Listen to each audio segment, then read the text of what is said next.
ახალციხეში ვირუსული მენინგიტის კიდევ ერთი შემთხვევა დაფიქსირდა. დაავადება 10 წლის მოზარდს აღმოაჩნდა. 2 ივლისის მონაცემებით კი მუნიციპალიტეტის მასშტაბით სულ 3 მცირეწლოვანი ბავშვი და 1 62 წლის ქალბატონია დაინფიცირებული.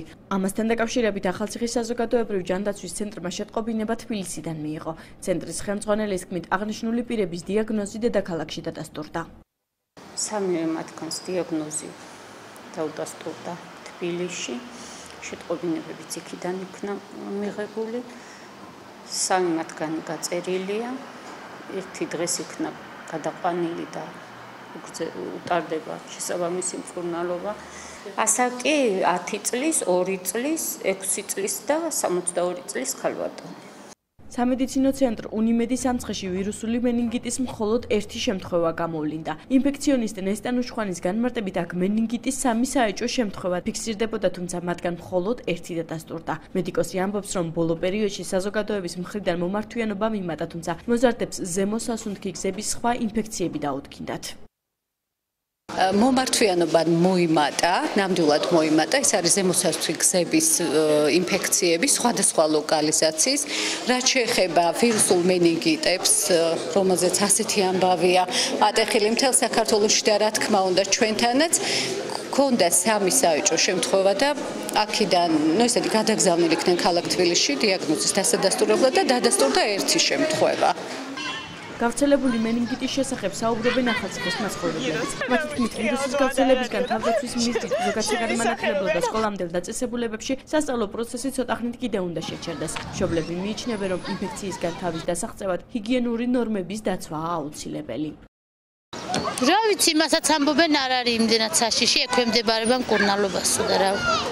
გავრცელებულია, კი რათი შემთხვევა აღმოაჩინეს. სად აღმოაჩინეს? ახალციხეში კერძოდ. საავადმყოფოებში კი პროფილაქტიკა ყოველთვის არის. არ ვიცი, ახალციხეში რამდენად დაფიქსირდა, არ ვიცი, ინფორმაცია არ არის ჩემამდე. არა, მგონი საშიშროება აღარ არის. ჰიგიენა უნდა დაიცვას ბავშვმა ალბათ პირველ რიგში და მაგით დაიზღვევა.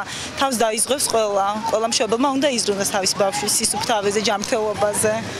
მწვავე ვირუსული ინფექცია მენინგიტი ძირითადად უმცროსი ასაკის ბავშვებში 2-დან 10 წლამდე ვლინდება. მისი გადაცემა ფეკალურ-ორალური და ჰაერწვეთოვანი გზით ხდება. ვირუსული მენინგიტი ტემპერატურის უეცარი მატებით, თავის ტკივილითა და კისრის კუნთების დაჭიმვით ხასიათდება. ხშირად მასთან ახლავს გულისრევა, ღებინება, შეცვლილი ცნობიერება, ომადობა. აღნიშნული სიმპტომები 7-დან 10 დღემდე გრძელდება.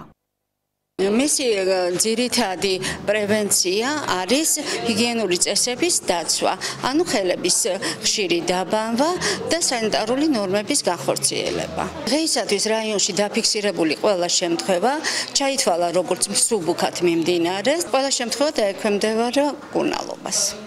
ახალციხის მუნიციპალიტეტში დაფიქსირებული 4 მენინგიტის შემთხვევიდან 2 მათგანი ქალაქში, 1 სოფელ აწყურსა და 1 მუსხში გამოვლინდა. რეგიონის მასშტაბით კი ამ დროისათვის 7 შემთხვევაა დადასტურებული. ადიგენის მუნიციპალიტეტში 1, ხოლო ბორჯომში 2 დაინფიცირებულია. მენინგიტის გავრცელებასთან დაკავშირებით 2 კვირის განმავლობაში ქვეყნის ზოგად საგანმანათლებლო და სკოლამდელი აღზრდის დაწესებულებებში სასწავლო პროცესი შეჩერებული იყო. სამინისტროს გადაწყვეტილებით სწავლა 2 ივლისიდან აღსდგა.